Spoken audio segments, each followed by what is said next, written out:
ഭിന്നതകൾക്കിടെ മുതിർന്ന നേതാവ് ജി സുധാകരനെ അനുനയിപ്പിക്കാൻ സിപിഐഎം നേതൃത്വം. സിപിഐഎം കേന്ദ്ര കമ്മിറ്റി അംഗം സി എസ് സുജാത, ജില്ലാ സെക്രട്ടറി ആർ നാസർ തുടങ്ങിയ നേതാക്കൾ ജി സുധാകരന്റെ വീട്ടിലെത്തി.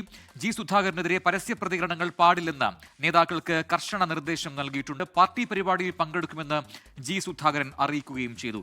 അശ്വിൻ പാലാഴി ആലപ്പുഴയിൽ നിന്ന് ചേരുന്നു കൂടുതൽ വിവരങ്ങളുമായി. അശ്വിൻ, ജി സുധാകരന്റെ പിണക്കം അത് നേരത്തെയും ഉള്ളതാണ്. പാർട്ടി നേതൃത്വത്തോട് കലഹിക്കുന്ന ജി സുധാകരനെ ഇതാദ്യമായല്ല കാണുന്നത്. പക്ഷേ കഴിഞ്ഞ ദിവസം നടത്തിയ വെളിപ്പെടുത്തലുകൾ അല്ലെങ്കിൽ പറഞ്ഞ പ്രതികരണങ്ങളൊക്കെ തന്നെ ഗുരുതര സ്വഭാവത്തിലുള്ളതാണ്. അതുകൊണ്ട് തന്നെ ആ രീതിയിൽ തന്നെ പാർട്ടി അതിനെ കാണുന്നു. അനുനയ ശ്രമത്തിന്റെ ഭാഗമായിട്ടാണ് ഇപ്പോൾ നേതാക്കൾ തന്നെ ജി സുധാകരനെ വീട്ടിലെത്തി കണ്ടിരിക്കുന്നത്. എന്തൊക്കെ കാര്യങ്ങൾ ചർച്ചയായി? ഒരു സമവായം അല്ലെങ്കിൽ ഒരു അനുനയം അത് സാധ്യമായിട്ടുണ്ട് എന്ന് കരുതാമോ?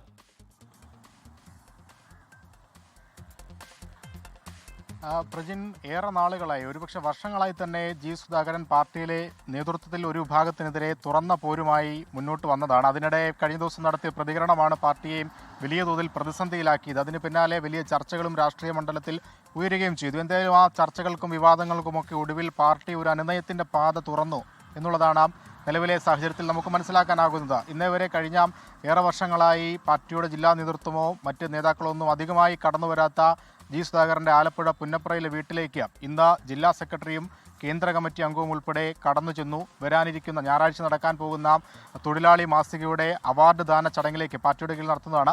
ആ അവാർഡ് ദാന ചടങ്ങിലേക്ക് ജി സുധാകരനെ പാർട്ടി ഔദ്യോഗികമായി ക്ഷണിച്ചിരിക്കുകയാണ്. കഴിഞ്ഞ കുറേ വർഷങ്ങളായി ജി സുധാകരൻ്റെ വീടിന് സമീപത്ത് നടക്കുന്ന പാർട്ടി പരിപാടികളിൽ പോലും അദ്ദേഹത്തിന് ക്ഷണമുണ്ടായിരുന്നില്ല എന്നുള്ള പരിഭവം, എന്നുള്ള യാഥാർത്ഥ്യം നമുക്ക് മുന്നിൽ നിൽക്കുമ്പോഴാണ് ഈ വിവാദങ്ങൾക്കിടെ പാർട്ടി നേതൃത്വം നേരിട്ടെത്തി അദ്ദേഹത്തെ പരിപാടിക്ക് ക്ഷണിച്ചത് എന്നുള്ളതാണ് ഏറ്റവും പ്രധാനപ്പെട്ട കാര്യം. എന്തായാലും ആദ്യഘട്ടത്തിൽ ഇതിന് പങ്കെടുക്കണമോ എന്ന് ആലോചിക്കേണ്ടതുണ്ട് എന്നുള്ളതായിരുന്നു അദ്ദേഹത്തിൻ്റെ മറുപടി. എന്തായാലും അല്പസമയം മുമ്പ് ഞായറാഴ്ച നടക്കുന്ന പരിപാടിയിൽ അദ്ദേഹം നേരിട്ട് പങ്കെടുക്കും എന്നൊരു വ്യക്തത നൽകിയിരിക്കുകയാണ്. എന്തായാലും പാർട്ടിയുമായുള്ള അല്ലെങ്കിൽ പാർട്ടിയിലെ ഒരു വിഭാഗത്തിനോടുള്ള എതിർപ്പുകൾ നിലനിൽക്കുമ്പോഴും പാർട്ടിയുടെ പരിപാടിയിൽ അദ്ദേഹം പങ്കെടുക്കുന്നു എന്നുള്ളതാണ് പ്രധാനപ്പെട്ട കാര്യം. ഒപ്പം പാർട്ടി ഒരു കർശന നിർദ്ദേശം കൂടി ജില്ലയിലെ പ്രധാനപ്പെട്ട നേതാക്കൾക്ക് നൽകിയിട്ടുണ്ട്. മുതിർന്ന നേതാവായ ജി സുധാകരനെതിരായ പരസ്യ പ്രസ്താവനകൾ ഒഴിവാക്കണം എന്ന കർശന നിർദ്ദേശമാണ് നൽകിയിരിക്കുന്നത്.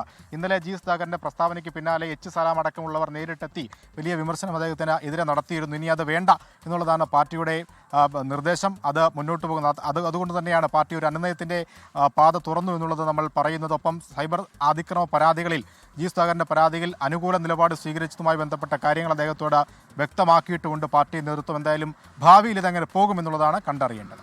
ശരി, അശ്വിൻ പാലാഴിയാണ് വിശദാംശങ്ങൾ നൽകിയത് ആലപ്പുഴയിൽ നിന്ന്. ലോകത്തെവിടെയായാലും ഏത് സമയത്തും 24 വാർത്തകളും ഓഗ്മെന്റഡ് റിയാലിറ്റി പാക്കേജുകളും എക്സ്പ്ലെയിനറുകളും വിശദമായി കാണാൻ ഞങ്ങളുടെ യൂട്യൂബ് ചാനൽ നിങ്ങൾക്ക് സബ്സ്ക്രൈബ് ചെയ്യാം.